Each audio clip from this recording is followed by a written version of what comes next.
What would you do if you suddenly found out that your fancy or fiancé is your blood brother or blood sister? How will you handle that situation? Let me know in the comments section below. Many years ago, in the heart of B City, there lived a beautiful girl named Esosa, raised in a strict, humble Christian home where even standing with a boy on the street was considered a sin. Esosa's parents were simple and quiet people, but Esosa was wild. She had always wanted to explore, to have fun, and to have a boyfriend, just like her classmates. Her parents knew the kind of daughter they had, so they kept her on a total lockdown. They never let her leave their side. Even the university she attended was just a few junctions away from her house for straight A's. A few months after she graduated from the university, she got deployed to Akiti State for the National Youth Service Corps, a place far from home. She was elated. This was an opportunity to leave her parents' nest for the first time in her life. She got to Noyasi camp in high spirits, and truly, camp was everything she had heard and anticipated, and even more. The place buzzed with chatter and laughter of boys and girls from different backgrounds. This was freedom, she thought, like a magnet. Esosa was swept up by the activities in camp, the handsome guys chasing her to date, the beautiful girls who wanted to be friends with her. And before you know it, she fell in love or lust with a handsome boy named Tunji. Tunji swept Esosa off her feet with his charm and strong personality. He was caring and paid attention to every little detail about her. This feeling was strange and new. Esosa had never felt like this toward anybody. And before you knew it, she and Tunji found themselves under the mango tree behind the bathroom at 1:00, expressing their undying love for each other, doing "touch me, I touch you." But their blaze was soon cut short when camp stay came to an end, and the couple was posted to different places for their primary assignment, far from each other. Esosa was devastated to be separated from her boyfriend Tunji, but there was nothing they could do. It seemed fate had decided to keep them apart. So, with great pain in their hearts, they waved each other goodbye, promising to keep in touch to keep their relationship alive. A few days later, Esosa resumed at her place of assignment, a secondary school in a village called Ilu in Akiti State, where she was assigned to teach the students biology. But just as she was about to fully settle into her routine in the village, calamity struck. The seeds Tunji planted under the mango tree had started to germinate. Esosa was pregnant. Fear gripped her. She didn't know what to do. If her parents found out that she got pregnant by a boy she barely knew, all hell would break loose. She was in full panic mode at this point, so one evening, she decided to call Tunji to tell him she was pregnant. But the reply she got from Tunji shocked her to her very bones. "What do you mean you are pregnant? Are you a baby? Didn't you know you were supposed to protect yourself? I can't be responsible for that pregnancy. I'm the first child in my family, and I have younger siblings depending on me. Please sort yourself out." Tunji yelled over the phone and hung up. Esosa couldn't believe her ears. Was this the same Tunji who promised her heaven and earth? She tried to call him again, but Tunji had blocked her number everywhere. Days passed, and Esosa still couldn't reach Tunji. Whenever she tried calling him with another number, as soon as he heard her voice, he would hang up and block the number. By this time, she was terrified. She couldn't help the bitterness in her heart. She felt betrayed by the first man she had ever loved. She cursed Tunji every day. As the weeks passed, Esosa struggled to hide her baby bump. Her body was changing rapidly, and she had no control over it. She couldn't leave her room in the corpse lodge, so her fellow corpse members would not see the condition she had found herself in. What pained Esosa the most was that while her mates were enjoying their service year, she was stuck with a responsibility she never prepared for. This child was bad luck. A limitation sent from hell to hinder her, she thought to herself. A few months later, Esosa had a beautiful baby boy named Kelvin, a child she despised with passion. Other mothers said that when they saw their babies for the first time, they felt overwhelming joy. But that was not the case for Esosa. She felt hatred and anger toward the child. She wanted him gone from her life. She thought about the shame and disgrace she would face if people found out about her pregnancy out of wedlock. So, Esosa decided to leave the child with the caretaker of the corpse lodge, an old woman who had helped her during her pregnancy. She promised the woman that she would come back for him when she got a job and settled in the city. That was how Esosa returned to the city like a Virgin Mary, closing that ugly chapter of her life as if nothing ever happened. A few months after she returned from Akiti, Esosa got a job at a marketing firm. The pay was good, and it felt like her life was finally picking up again. For the first time in months, Esosa felt truly happy and free. She went on dates and to lavish parties because, why not? She was still young and beautiful. It was at one such party that she met Brian, a handsome, tall, and gentle man. Brian was a billionaire's son who had spent many years schooling abroad and had only just returned to take over his father's business. His father was a wealthy businessman and politician from a very powerful family in B City. After their first encounter at the party, Brian and Esosa clicked immediately, like two puzzle pieces fitting together. It felt as though they were meant for each other. Small talk here, small call there. And before you knew it, they fell in love with each other. In a few months, Brian proposed. Esosa was overjoyed.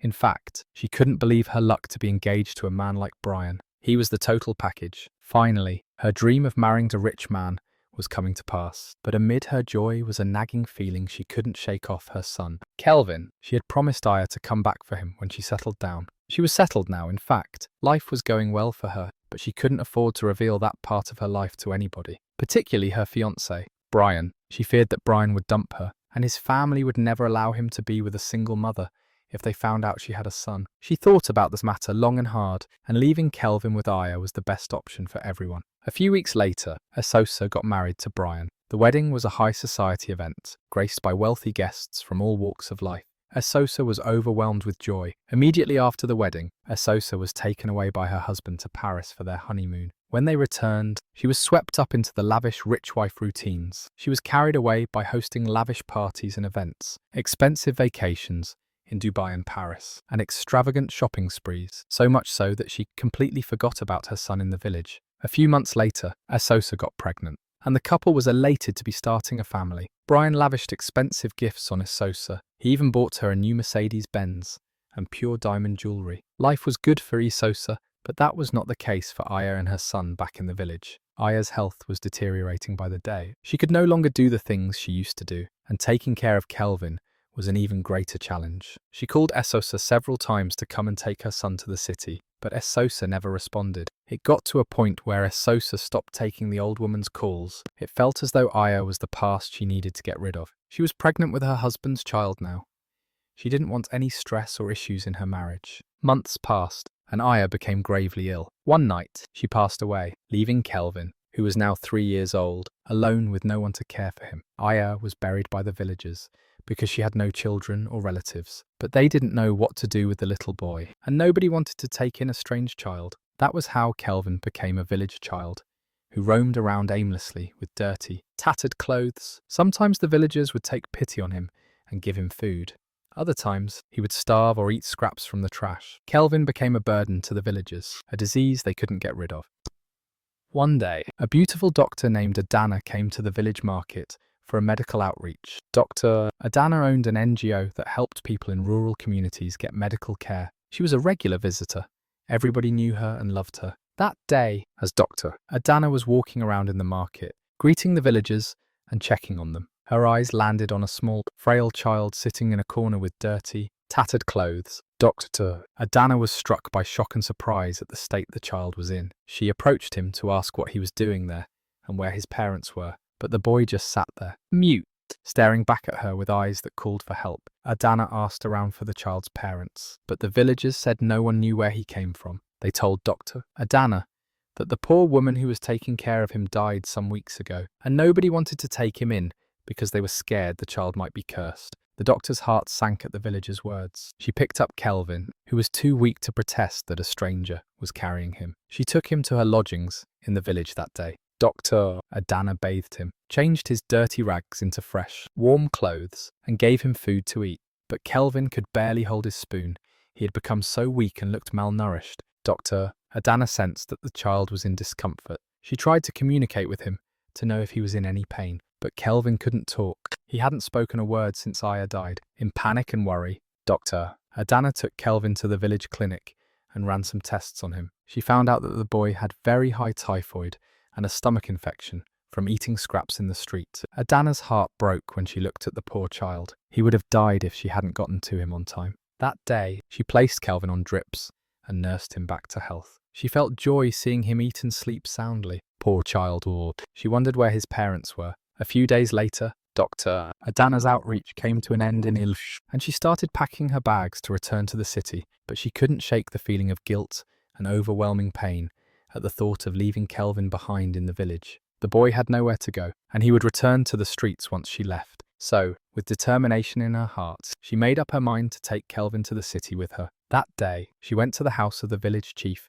to ask for permission to take Kelvin back to the city with her, and the chief agreed immediately. They were tired of having the boy roam around like a lost lamb. That was how Adana took Kelvin to the city. When they got to her lavish mansion in the city, Adana helped Kelvin settle into his new life. She taught him how to communicate, adopted him as her own son, and put him in a good school where Kelvin quickly learned to read, write, and speak fluently in English. Adana was surprised by how well-behaved Kelvin was. He never threw tantrums like other kids his age. He was very intelligent and picked up his studies rather quickly. Adana and her husband adored their adopted son. They couldn't have children of their own, but God blessed them with a wonderful son, Kelvin. Now, let's go back to Esosa. A few weeks after Aya died, she had a beautiful daughter named Sophia, whom she adored. Unlike her first child, years passed, and Sophia grew into a beautiful and well-behaved teenager. She was intelligent, always taking first in her class. She was the pride of her parents. When she turned 18, Brian and Esosa decided to send her abroad to study. Sophia resumed classes at a university abroad,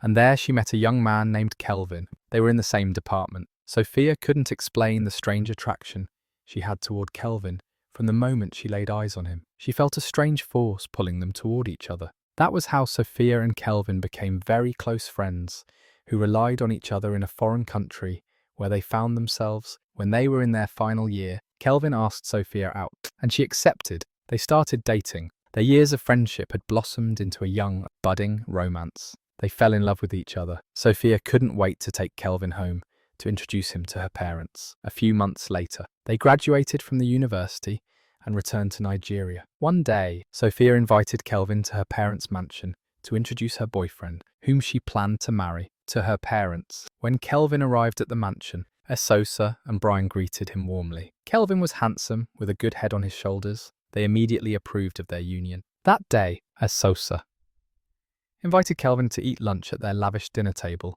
As they were eating, Esosa began. "So, Kelvin, my daughter told us you're originally from Ekiti State," Esosa asked, trying to create a conversation with her future son-in-law. "Yes, ma'am, I'm from Ilu in Ekiti State," Kelvin replied as he took a big gulp of cold juice to wash down the turkey in his mouth. "Really? I did my national youth service in that village. Who are your parents in the village? Which household are you from?" Esosa asked. "Well, I don't really remember much. My grandma died when I was 3 years old. I never really met my mother. I was told she abandoned me with my grandma. My grandmother's name was Aya. She was the caretaker of the Course Lodge back then." Esosa froze in shock at the mention of the name Aya. She almost choked on her food. She remembered Aya very vividly. She had left her son with her many years ago. Now this young man was claiming to be Aya's grandson. Esosa put two and two together, and she was terrified at the possibility that Kelvin was her son.